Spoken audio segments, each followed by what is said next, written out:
প্রিয় অষ্টম শ্রেণীর শিক্ষার্থীবৃন্দ, আশা করি তোমরা ভালো আছো। ষান্মাসিক সামষ্টিক মূল্যায়ন 2024-এর আগামী 10 জুলাই অনুষ্ঠিতব্য পরীক্ষার প্রশ্নপত্র এটি।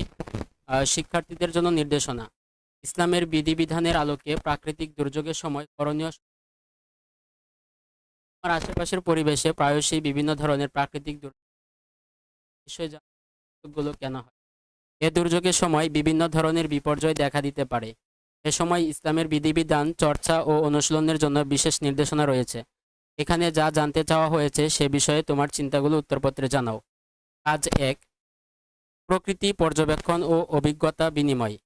তোমার আশেপাশের এলাকায় প্রাকৃতিক পরিবেশে কি কি বিরূপ চিত্র দেখতে পাও তা চিন্তা করে দেখো।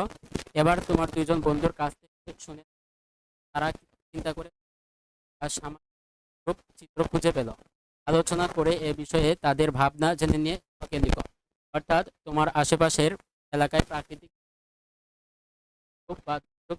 দেখতে পাও, সেটা তুমি এবং তোমার বন্ধুকে জিজ্ঞাসা করে উত্তরটা জেনে নিতে হবে।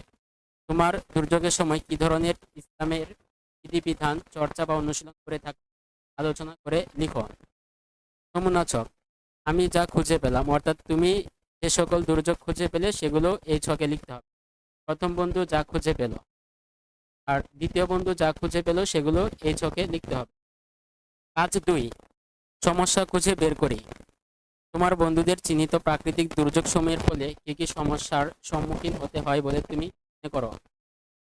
এসব প্রাকৃতিক বা সামাজিক দুর্যোগ থেকে তুমি ইসলামের দৃষ্টিতে কি শিক্ষা খুঁজে পাও তা উল্লেখ। কাজ 3, সমস্যা সমাধানে ইসলামের নির্দেশনার আলোকে করণীয় নির্ধারণ। 4 জন বন্ধুর সাথে আলোচনা করে দুর্যোগপূর্ণ বিভিন্ন মোকাবেলায় ইসলামের বিধিবিধান অনুযায়ী আমার বা আমাদের করণীয় কি তা ছকে লিখে উপস্থাপন। ইসলামের বিধিবিধান, আমার বা আমাদের করণীয়, চর্চা বা অনুশীলনের কৌশল। কাজ 4, মানুষ ও প্রকৃতির কল্যাণ। তোমাদের করণীয়গুলোর আলোকে নিম্ন ছক অনুযায়ী কিভাবে কল্যাণ করতে পারো তা বিশ্লেষণ করো। নমুনা ছক। অভিমতগুলোকে শ্রেণীকরণ, ব্যক্তি জীবনের কল্যাণ, ধর্মীয় জীবনের কল্যাণ এবং সৃষ্টি জগতের কল্যাণ, এই 3টি ক্যাটাগরিতে অভিমতগুলোকে শ্রেণীকরণ করে এই ছকে উপস্থাপন করতে হবে। কাজ 5, প্রতিদিন লিখি। উপরের কাজগুলো মানুষ কোন বিশ্বাস থেকে করবে, ইসলামের বিধিবিধান ও নির্দেশনার আলোকে একটি প্রতিবেদন তৈরি করো। প্রিয় শিক্ষার্থী, অল্প কিছুক্ষণ সময়ের ভিতরেই তোমাদের জন্য এই প্রশ্নটির একটি পরিপূর্ণ এবং যথোপযুক্ত উত্তর নিয়ে আসব। সেই পর্যন্ত আশা করি আমাদের সাথেই থাকবে।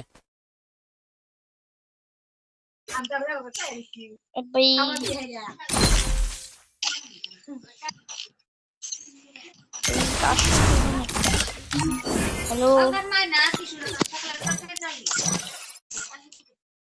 হ্যালো, কি কাস্টম না